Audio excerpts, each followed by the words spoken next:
How'd you feel out there?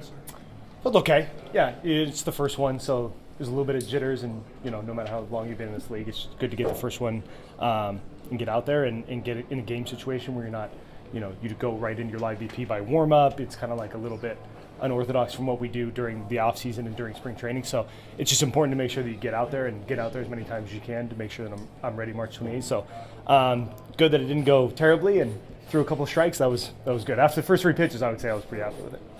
Yeah, you look a little frustrated. I mean, I don't mind getting hit in spring training as long as you're trying to work on throwing strikes and trying to get your command of things. Throwing balls is just nobody wants to watch that in a game. Nobody wants to throw balls. That's like frustrating. I don't mind getting hit. That's what's frustrating. So getting behind 3-0 was kind of like, all right, let's just try and get back in the zone. And after that, it went really well, I thought. Corey told us you've been throwing change-up a little bit. You throw a couple of those in these games? Yeah, so both to Shanwell were change-ups. So just trying to, if you're not evolving in this league, you're going to get passed up. I'm lucky enough. I've been in this league a little while. I'm going to face guys for the 10th, 12th time maybe. You got to try and show them a little something different. We're going to see how it goes. If the results are good enough that we think that it's a quality pitch, then I'll take it into the season. But just something you're trying to work on consistently. Just trying to work on everything consistently. But having a new pitch would be great if I could have an extra tool in my toolbox. That's what we're all trying to do. You threw that with the Mets for a while, right? I threw a changeup in the Mets. I was never consistent with it, never found a grip that really worked, didn't have the right approach to how to throw it. I kind of found something that maybe I'm hoping is going to work for me.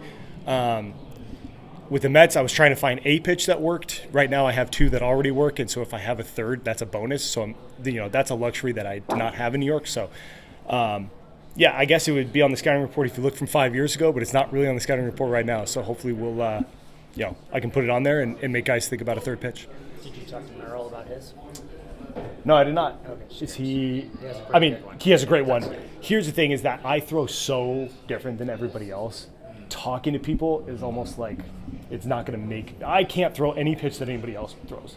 But the good news is no one really throws the pitches I throw. So for me, it's just trying to figure out what works for me. Merrill has to throw what works for him. Zach throws what works for him. It's very difficult. Everyone can kind of try and think about, philosophy or approach in throwing it, but grips and stuff like that, everything is so different, especially me who throws so unorthodox. So what's different about it now than it was 5 years ago? I'm not trying to, I guess the word would be like pronate. I'm not trying to pronate a ball. I guess I was always taught that's how you're supposed to throw a changeup, and that's how a majority of people would throw it, is to try and pronate it to get that down action or that arm side action. For me, with my arm angle, I'm just trying to throw it totally across, get on top of the baseball, and just let it fall. That's kind of my idea. It's not a splitty, but I'm trying to look for splitty movement. So I guess that would be it's a different approach. I'm thinking about, trying to get on top of the ball rather than on the side of the baseball. How hard do you want it to be? I don't even know. It's a work in progress, so I don't really know how hard I want it to be. I want to make sure the movement profile it's dropping. That's kind of the goal. If it's running, that's not going to do me any good. I need something that falls straight into the ground against lefties to kind of get them off that rising fastball, that sweeping slider. So I haven't really figured out how hard I think it would be. I don't think the velocity as much as the issue is the down movement. I think that's what's really going to be concerning, or I guess would be my focus point in it. Did you develop this approach completely independently? Did you reach out to any coaches or anybody else for advice or help? Talked to some other people for some advice, and everyone has to figure out what's going to work for them. And I reached to somebody, and they came up with an idea, and we're going to run with it. Was last year the first year you went into camp kind of expecting or scheduled to be the closer? We don't use the C word in Seattle, so I came into camp ready to be one of the relievers on the team in 23, but I guess I was also one of those guys in 22. Right. This would be the first time my managers use the C word in reference to me when I come into camp, yes. Is there any difference in mindset for a pitcher in your position versus somebody else? I mean, obviously you're working on a new pitch and just trying to get ready. Of course. You can't replicate anything that you have to do in a regular season mentally. Yeah, it's a different situation. Not coming into camp trying to throw bullets from the first pitch has been something that I'm trying to work on. How do I make sure that I get myself ready for opening day differently than when I was younger and I had to battle to make the team? I've done a fairly good job. I think I did a great job because I'm not trying to peak March 28th, although I need to be ready for opening day. The goal is obviously to pitch in a game in November like we did last year. And so the key is to make sure that I'm ready but not over ready, so then I can peak during the year, and then we have enough in the tank to pitch successful in October. So the closing thing is difficult. I'm not really sure how to work on that other than, the last 2 times I go out, I'm going to throw the 9th inning. That's what we kind of talked about. How do I really go into the season trying to focus on that? So that will not be the change-up experiment outings. That will be, hey, you're throwing the 9th inning. The last one will be at Chase Field. Hopefully we can get, some music and kind of try and get me into like, hey, this is what it feels like when you go into a game in the 9th inning. It is throw as least amount of pitches possible and get out of there as quickly as possible. So first couple are going to be working on things. The next couple I'd like to see some velo and some crispness and try and make sure, my movement's doing it. And then the last couple are, you're going to throw the 9th and pretend it's a safe situation. One big thing that Torrey preached about, pre-game was your presence in the clubhouse and your accountability specifically. Just why do you preach that message of being accountable so much? Yeah, it takes a village to win games in this league. It's not whatever team we break with on March 28th is probably not going to be the team we have on April 28th, May 28th, and it certainly won't be on October 28th. So, you just need everybody in camp to really be focusing on what they need to do to get better.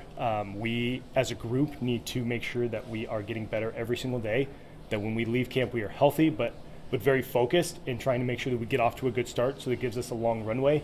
That's what the Diamondbacks did before I got here, and that's what gave us a chance to kind of skid into the playoffs but give us a chance to get into the playoffs. So that's what we need to do. We need to come out ready to go. And I just have been in this league long enough to kind of see how that works and see successful ways and not successful ways, and just making sure everyone's focused on what they can be doing in spring training to get better is the way to make sure that we leave camp ready to go. How do you feel personally this year compared to other years now that you've established yourself as a closer? Is there a bit of relief when you're going out there and just being able to work on your pitches more? Yeah, it's a lot better than trying to make the team. It's a lot better. So it's pretty nice when you get to make your own schedule and say, I want to pitch these days to make sure that I am at my very best on March 28th. So that's a lot better than just trying, playing GM the 2 days in between every time you throw. So it's a lot better being on this end. It just is, it's still a work in progress because I know I need to make sure that on March 28th, if we have the lead, I'm going to pitch the 9th inning, and I know that the guys are like, hey, you need to make sure that you're ready to finish the job because we got this lead. So for me, it's a little easier, but at the same time, on March 28th, I need to be absolutely game ready. So I want to make sure that maybe the week before, I kind of feel like I am. So what is your schedule going to be? How many games do you think you're going to get? I think it's like 8 more games, 7 or 8 more games. So essentially every third day, the rest of the camp, I'm going to be out there, and we're going to make sure that I'm, that means I get enough recovery to make sure that every outing is crisp. And then, on March 28th, if I have to pitch March 29th as well, I'm ready to do that. It just is, for me, it's just making sure I get out there healthy with enough recovery that I can work on things in between. It's not like a way lighter load, but maybe 4. Yeah, it's kind of like the sweet spot would be like if I threw every 3 days the entire season, that's like the perfect schedule. And that's what we're going to do in camp. That's not how it works, but I also, sometimes you throw back-to-back, but sometimes you get 4 or 5 days off. That's just the way the closer role or a high-leverage reliever really gets their role. So there's some months that I throw 13, 14 innings. There's some that I throw 9. You kind of want to throw that like 10 to 11 every month is the perfect schedule. It's kind of like every 3 days in the 187 days we have would be the most perfect schedule of all time. One more about the changeup. I just feel like I've heard you kind of lament before, like I got 2 pitches. Yeah. They sit on one. Is Yeah. this just sort of a little bit of a combat to that, but like Just enough, right? Like it's I saw not kind of Shohei a plenty in the strikeout, AL right? West. I mean, try to strike everybody out on every pitch. So yes, I understand what you're saying. I'm not going to throw it if it's not good enough to be a plus pitch. That's our conversation. I have 2 plus pitches. I don't need a third average pitch. That's kind of the balance of you're learning a new pitch. It's not just to have an extra.